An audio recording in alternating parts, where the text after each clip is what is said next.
Good evening. I'm Chris Matthews in Washington. For the moment, perhaps maybe the week, maybe the month, maybe the election year, Donald Trump is making the noise. The master of monopoly, the man in the gold tower, has got Gotham and the rest of the country talking. Tonight, we've got a lot of Trump, but also all of the men who may replace him as the Republican Party's #1 challenger to the political establishment.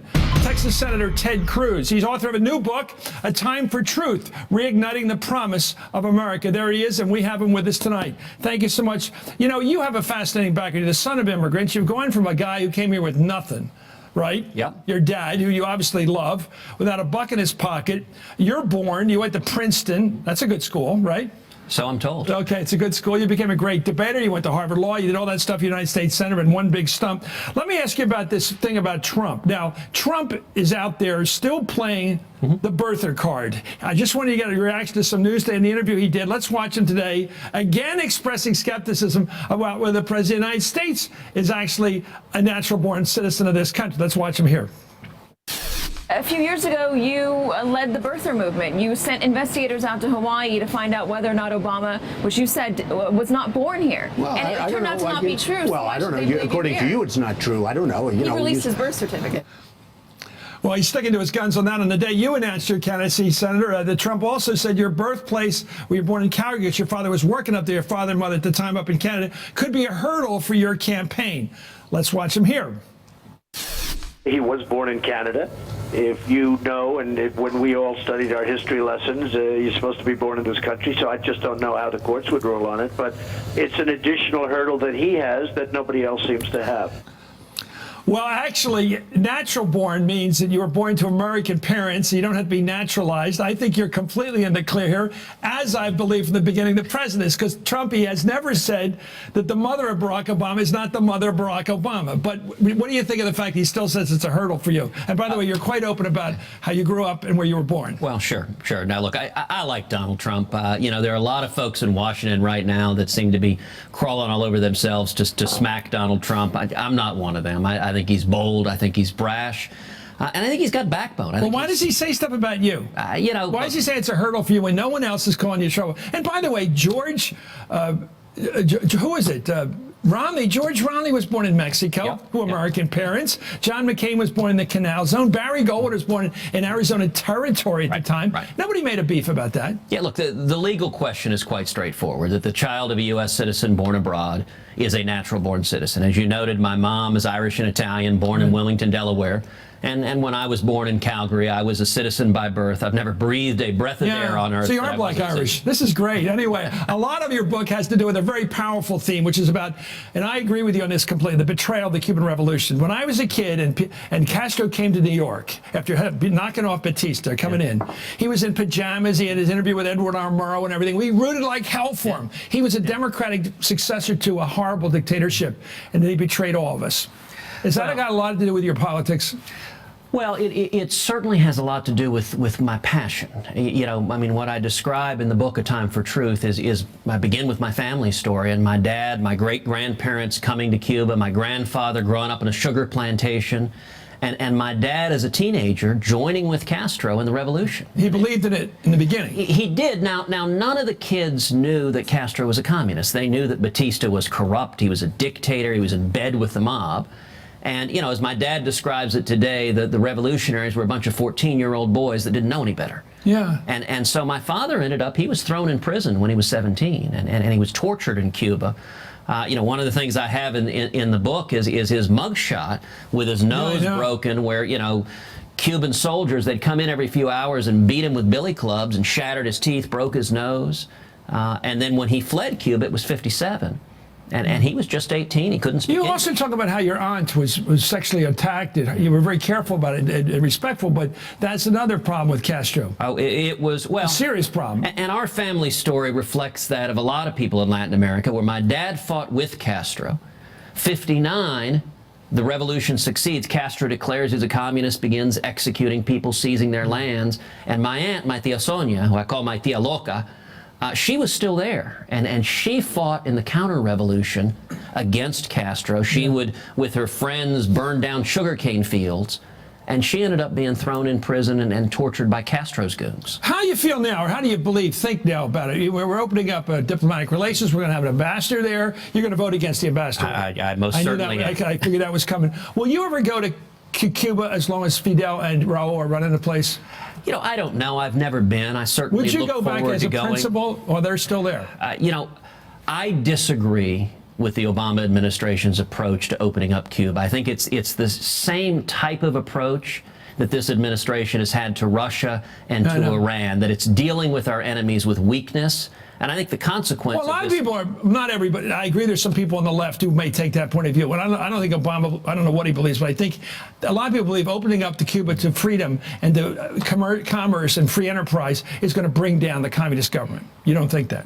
You know, I don't, particularly because the way the rules are set, all the money goes into the government. So billions of dollars are going to flow into the Castro's bank books. You know, each chapter of the book, A Time for Truth, features a truth teller. Yeah. And the very first truth teller that I feature is a gentleman named Guillermo Fariñas, who is a Cuban dissident. He used to be a communist soldier for Castro. His nickname was El Coco, still is. Yeah. And he's been on hunger strikes. He's been in prison. He's been tortured.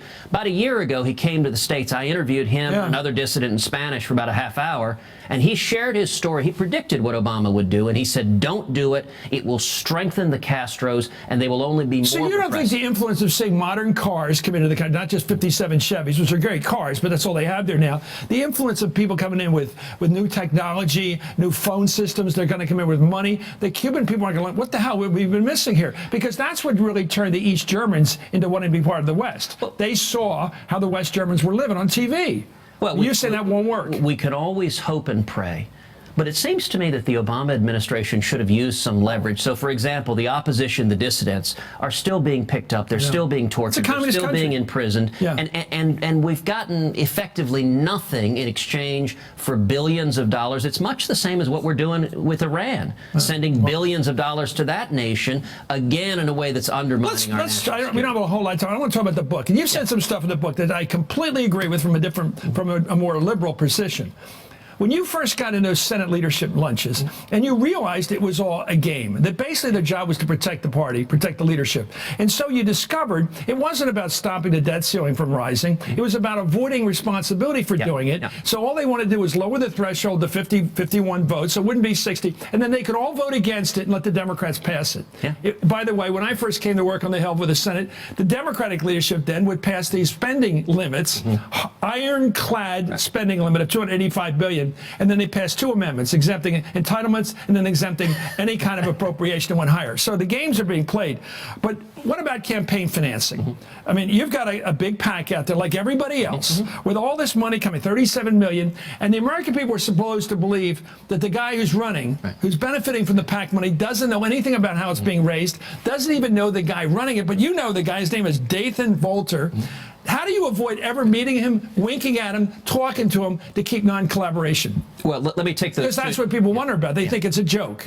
Is it a joke? Let me take those two one at a time. I want to start quickly. Start with the Senate leadership if you want. Well, yeah, you mentioned what happened with the debt ceiling, and the opening chapter of the book describes what happens behind closed doors in the Republican lunch. I thought it was a good chapter. And it's entitled Mendacity. It really highlights what I try to do.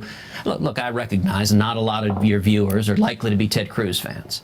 But if your viewers are wondering, all right, why is this guy fighting for what he's fighting for?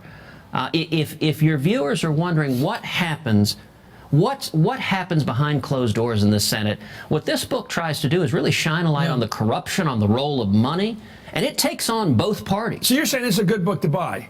Well, I'm certainly encouraging folks to buy It's called A Time for... By the way, that part of the book I completely agree with. But campaign financing, to me, has gotten to be this sort of double game where I only take so much for my campaign at $2,700 a head, but all this huge money comes in. It's not marked. Nobody knows who it is. Isn't that part of the corruption? Look, is that part of the corruption? Absolutely, and the current system makes no sense. Right now, most of the candidates in this race, the bulk of their money is in super PACs where it's illegal to coordinate.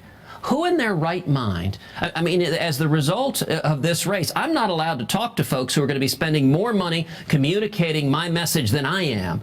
That's idiocy. Well, it's a joke, though, because you write a speech, you give a speech, and they know what your message is, and they put it on television. Yeah, and this idea of secrecy or non-collaboration is a joke. Well, and that's why I introduced legislation that was called the Super PAC Elimination Act of 2014.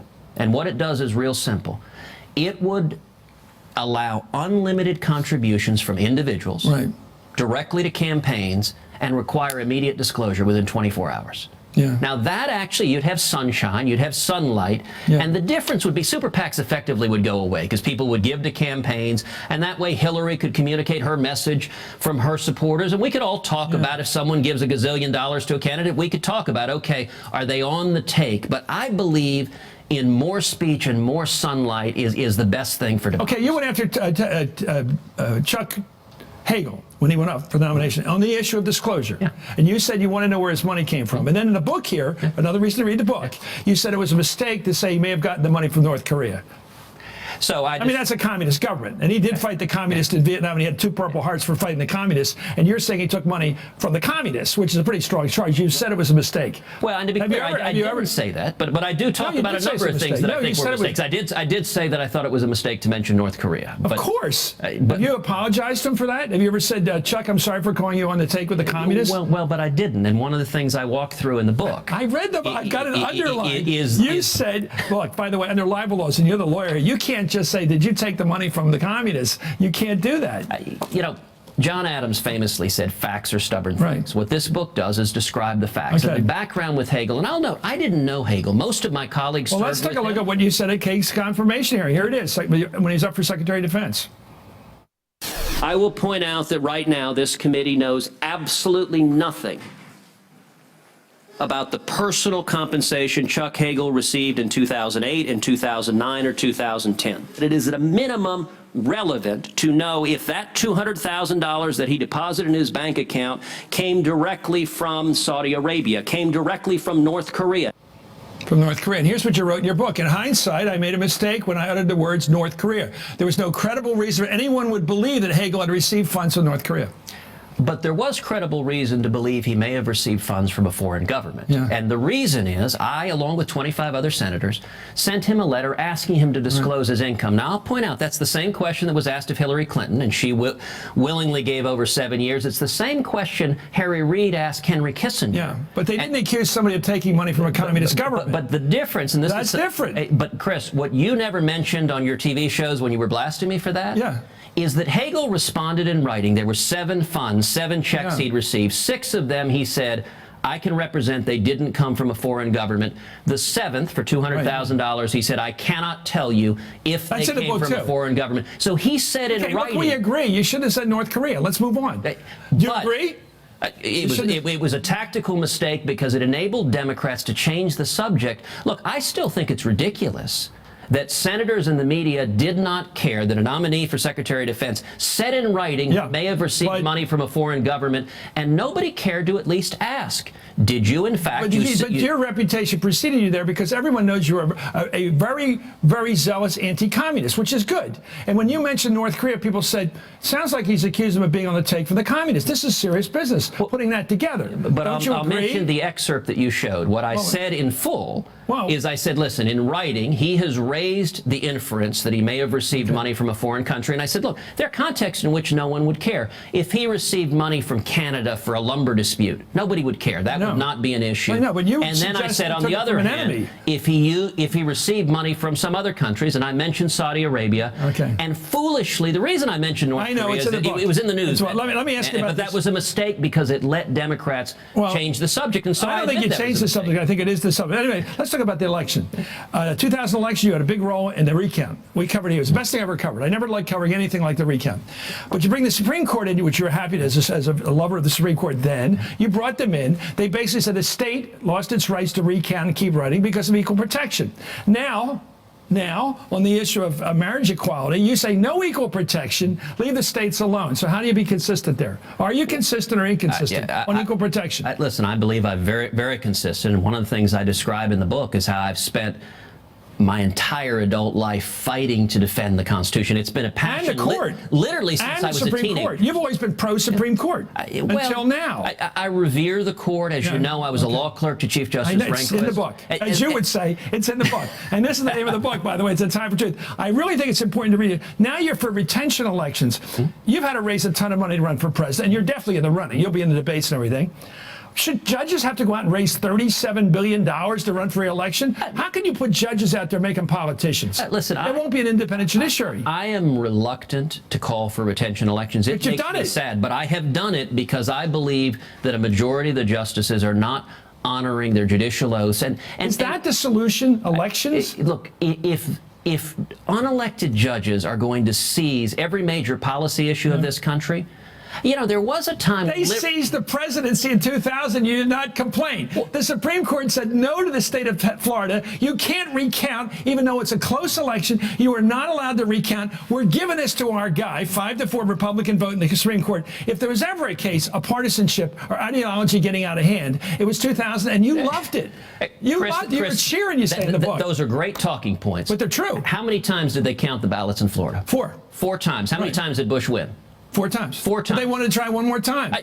Yes. Aren't states allowed to do that? The Democrats' strategy was we're going to keep counting and counting and counting and counting, and eventually maybe enough people will cheat and somehow our guy will win. After 4 times. How do you know they're going to cheat? After 4 times. Okay. I just think it's a case of states' rights, which you usually champion, and equal protection, which is the first time in the history Republicans champion equal protection, and then have lost interest in it now. You know, part of the reason the Supreme Court, I describe how the first time the Supreme Court unanimously vacated what the Florida Supreme Court did. When it came down, you know what the Florida Supreme Court did? Right. It told the U.S. Supreme Court, go jump in a lake, didn't even cite its opinion. I know, it was because an they wanted to continue with a recount under the decision of the legislature. It was partisan defiance of the court. And frankly, what the Florida Supreme Court did in the Bush versus Gore recount is the same thing the U.S. Supreme Court did with Obamacare and marriage. You have a very good-looking family here, by the way. I must say, the back of the book here is better than the front, actually. You're very kind, and I've said many times, thank God my girls look like their mother. Okay. Please come back. We'll continue with this champion debater. The book is called A Time for Truth. Thank you, Senator Ted Cruz of Texas, who's going to be in the